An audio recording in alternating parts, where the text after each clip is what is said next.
ఎన్నికలు రాబోతున్నాయి. దేశంలో 5 రాష్ట్రాల్లో ఒకేసారి ఎన్నికలు రాబోతున్నాయి. అంటే ఈ మధ్య కాలంలో ఎన్నికలు వస్తున్నాయి, బట్ ఒకేసారి వచ్చినటువంటి దాఖలాలు మాత్రం లేవు. బట్ ఇప్పుడు రాబోయేటువంటి ఎన్నికల్లో అటు పశ్చిమ బెంగాల్ కానీ, కేరళ కానీ, తమిళనాడు కానీ ఇవి కొంత అట్రాక్షన్ని పెంచుతున్నాయి, క్రియేట్ చేస్తున్నాయి, కొంత క్యూరియాసిటీ పెంచుతుంది. ఎందుకంటే బీజేపీ ఇక్కడ ఎట్టి పరిస్థితుల్లో గెలవడానికి కూటమిలతో వస్తోంది. అక్కడటువంటి స్థానిక ప్రభుత్వాలకు ఢీకొట్టడానికి ఫర్ ఎగ్జాంపుల్ పశ్చిమ బెంగాల్ కానీ, తమిళనాడు కానీ ఎట్టి పరిస్థితుల్లో గెలవాలన్నటువంటి ధీమాతో ముందుకెళ్తోంది. బట్ ఈ గెలవాలన్నటువంటి ధీమాలో ఏం జరుగుతోంది అన్నటువంటి చర్చ ఇక్కడ తీసుకురావాలి.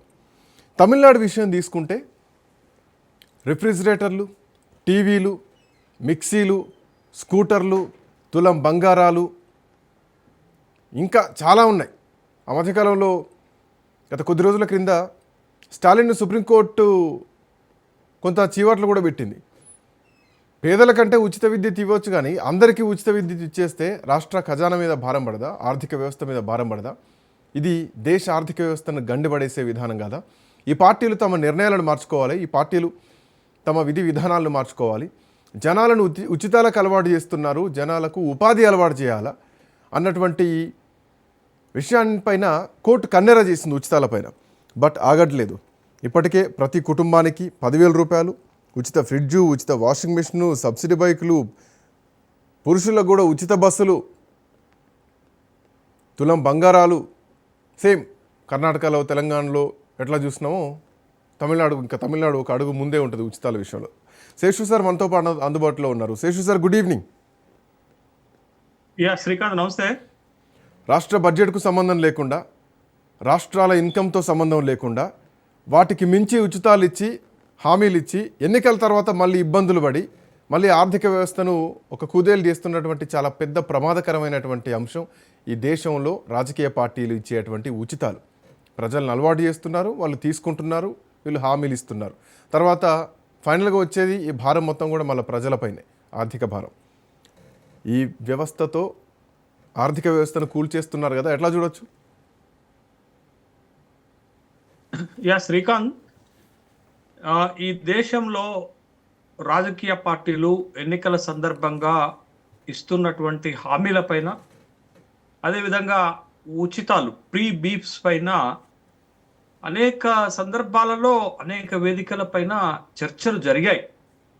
అవి ప్రభుత్వాల ఆర్థిక వ్యవస్థల పైన భారం పడుతుందని, పార్టీలు ఇస్తున్నటువంటి హామీలు గుదిబండలాగా తయారవుతున్నాయని అనేక రకాలైనటువంటి విమర్శలు వచ్చాయి, చర్చలు వచ్చాయి. అయినప్పటికీ కూడా రాష్ట్రాలలో ఉన్నటువంటి ప్రభుత్వాలు, ఇంతకుముందు ప్రాంతీయ పార్టీలు ఈ సంక్షేమ పథకాల యొక్క ప్రకటనల పైన ఎక్కువ దృష్టి పెట్టేవి. ఎందుకు అనంటే లోకల్ గవర్నమెంట్స్, ప్రాంతీయ పార్టీలు తమ ఉనికిని కాపాడుకోవటానికి, ప్రజల్లోకి వెళ్ళటానికి ఉచిత పథకాలను నమ్ముకొని వెళ్ళినటువంటి సందర్భం ఉన్నది. మనకి ఎన్టీ రామారావు గారు ఎక్స్పీరియన్స్ తీసుకుంటే కిలో బియ్యం 2 రూపాయలకి అనేది ఎంత సంచలనాత్మకమైనటువంటి పథకమో దేశంలో మనందరికీ తెలుసు. అయితే ఇటీవల ఈ పార్టీల ధోరణి చూస్తుంటే ఒక ప్రాంతీయ పార్టీలే కాదు, జాతీయ పార్టీలు కూడా పోటీలు పడి హామీలు ఇస్తున్నాయి. ప్రధానమైనటువంటి జాతీయ పార్టీలైనటువంటి భారతీయ జనతా పార్టీ ఒకప్పుడు ఉచితాలకు వ్యతిరేకమన్న పార్టీ కూడా మొన్నటి బీహార్ ఎన్నికల్లో ఆ పార్టీ గెలుపులో ఉచితాలే ప్రధానమైనటువంటి పాత్ర పోషించాయి, హామీలే ప్రధాన పాత్ర పోషించాయి, సంక్షేమ పథకాలే ప్రధానమైనటువంటి పాత్ర పోషించాయి అనేటటువంటి విషయాన్ని గమనించాలి. ఇవాళ కూడా దేశంలో 5 రాష్ట్రాల ఎన్నికలు జరుగుతుంటే 5 రాష్ట్రాల్లో ఉన్నటువంటి ప్రతిపక్ష పార్టీలు, అధికారంలో ఉన్నటువంటి పార్టీలు పోటీలు పడి, అంటే ఇది సామర్థ్యం ఉందా లేదా, ఆర్థిక వెసులుబాటు ఉందా లేదా అనేది చూసుకోకుండా పోటీలు పడి ఏ విధంగానైనా గెలవాలా, ఏ విధంగానైనటువంటి ఓటర్ల మనసు దోచుకోవాలనేటటువంటి లక్ష్యంతో హామీలు ఇస్తున్నారు. ఇట్లా హామీలు ఇవ్వటం నిజమైన పేదలకి చేరితే పర్వాలేదు, చేరాలి కూడా. ఇది సామాజిక భద్రత పరమైనటువంటి సంక్షేమ పథకాలను తీసుకొస్తే ఎంత ఖర్చు పెట్టినా పర్వాలేదు. కానీ ఇవాళ ఓట్ల కోసమే పథకాలు పెడుతున్నట్టుగా, గెలవటం కోసమే హామీలు ఇస్తున్నట్టుగా కనపడుతుంది. ఎన్నికల ముందే ఇవన్నీ జరుగుతాయి. ఒక్క మాట చెప్పినాక మీరు క్వశ్చన్ అడగండి. ఒకటే పాయింట్, ఇవాళ రాష్ట్రంలో దేశంలో 30 రాష్ట్రాలు 30 మంది ముఖ్యమంత్రులు ఉంటే 28 రాష్ట్రాలు ప్లస్ 2 శాసనసభ ఉన్నటువంటి రాష్ట్రాలు కలిపి 35 ఉంటే హిమాచల్ ప్రదేశ్ ఏంటి ఇవాళ? అవును. హిమాచల్ ప్రదేశ్ మొత్తం దివాళా తీసిపోయింది ఇవాళ. ఇవాళ తీవ్రమైనటువంటి ఆర్థిక సంక్షోభం అంచుకు నెట్టబడితే ఇప్పుడు కోతలు మొదలు పెట్టారు. ఉద్యోగుల జీతాల్లో కోతలు మొదలు పెట్టారు, ఎమ్మెల్యేల జీతాల్లో కోతలు మొదలు పెట్టారు, మంత్రుల జీతాల్లో కోతలు మొదలు పెట్టారు, ముఖ్యమంత్రి జీతాల్లో కోతలు మొదలు పెట్టారు, హయ్యర్ ఆఫీసర్స్ జీతాల్లో కోతలు మొదలు పెట్టారు. పరిస్థితి అట్లా దిగజారిపోయింది. అడగండి క్వశ్చన్ శ్రీకాంత్. అంటే సార్ ఇవన్నీ ఎలక్షన్స్ ముందే గుర్తొస్తాయి.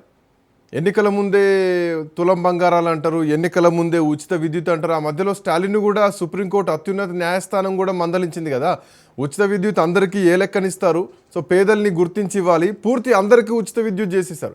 సో ఇది ఖచ్చితంగా ఒక ఎలక్షన్ మోటోతోనే జరుగుతున్నటువంటి పథకాలు కదా. వేదికగా నేను ఒక సూచన చేస్తున్నాను, బట్ ఆ సూచన ప్రభుత్వాలు పాటిస్తాయా పాటించవా అనేది కాదు, కానీ మన ప్రేక్షకుల కోసం లేకపోతే టీవీ చూసేటటువంటి వాళ్ళ కోసం, విజ్ఞులైనటువంటి ప్రజల కోసం రాజ్ న్యూస్ వేదికగా నేను ఒక సూచన చేసేది ఏంటంటే, ఒక సందర్భంలో వాజ్పేయి ప్రభుత్వము 2 చట్టాలు తీసుకొచ్చింది. చట్టం ఒకటి ఏంటంటే, ఇష్టం వచ్చినట్టుగా ఆయా రాష్ట్రాలలో జంబో మంత్రి వర్గాలను ఏర్పాటు చేస్తుంటే అది ఆర్థిక వ్యవస్థ పైన భారం పడుతుందని ఒక చట్టం తీసుకొచ్చారు.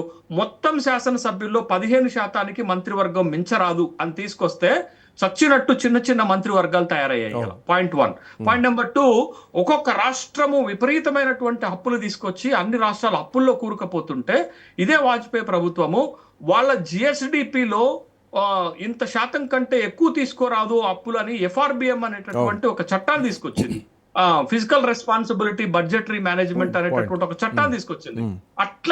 అట్లనే ఇవాళ ఒక చట్టం కేంద్ర ప్రభుత్వం తీసుకురావాలా, ఇవేనట్టు సుప్రీంకోర్టు అయినా జోక్యం చేసుకొని వీటిని ఆపాల్సినటువంటి బాధ్యత ఉంది. ఏంటి అని అంటే, ఆయా రాష్ట్రాల యొక్క ఆర్థిక పరిస్థితుల మేరకే, ఆయా రాష్ట్రాల్లో ఉన్నటువంటి GSDP మేరకే ఇంత పర్సంటేజ్ మీరు సామాజిక భద్రతా పథకాలకు, ఉచిత పథకాలకు నిధులు కేటాయించాలి అని తీసుకొస్తే 2 ప్రయోజనాలు ఉంటాయి. ఒకటి, ఆర్థిక వ్యవస్థని కాపాడుకోగలుగుతాం. రెండోది, ఇచ్చినటువంటి హామీలను పరిపూర్ణంగా అమలు చేయగలుగుతాం.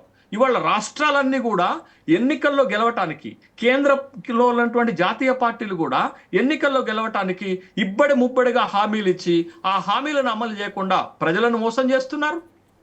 ఫేక్ అండ్ ఫ్యాబ్రికేటెడ్ గవర్నమెంట్ అధికారంలోకి వస్తున్నాయి.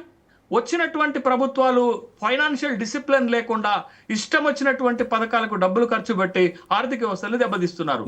ఇది స్థూలంగా మొత్తం దేశం యొక్క ఆర్థిక వ్యవస్థని దెబ్బతీసేటటువంటి ప్రమాదం ఉంటుంది. కాబట్టి కఠినమైనటువంటి చట్టం రావాలా. ఆ చట్టం ఏంటది? FRBM లెక్క రావాలా. ఆ చట్టం ఏంటది? 15% మంత్రివర్గం మించరాదు అనేటటువంటి ఒక కఠినమైనటువంటి చట్టం కేంద్రం అన్న తేవాలి. సుప్రీంకోర్టు జోక్యం చేసుకొని ఇంటర్ఫిరెన్స్ చేసైనా ఇలాంటి చట్టాలు తీసుకొస్తేనే రాష్ట్ర ఆర్థిక వ్యవస్థలు బాగుపడతాయి. ఈ ఫాల్ట్ ప్రామిసెస్ లేకుండా చూడాల్సినటువంటి బాధ్యత ఉంది. ఇవాళ అనేక రాష్ట్రాల్లో ప్రామిసెస్ ఇచ్చి ఆ ప్రామిసెస్ నెరవేర్చకుండా ఉంటున్నాం. తెలుగు రాష్ట్రాల్లోనే కనపడుతుంది మనకి. అక్కడ ఆడబిడ్డ నిధి ఇవ్వలేదు, మహాలక్ష్మి పథకంలో డబ్బులు ఇస్తున్నారా? ఇవ్వలేదు.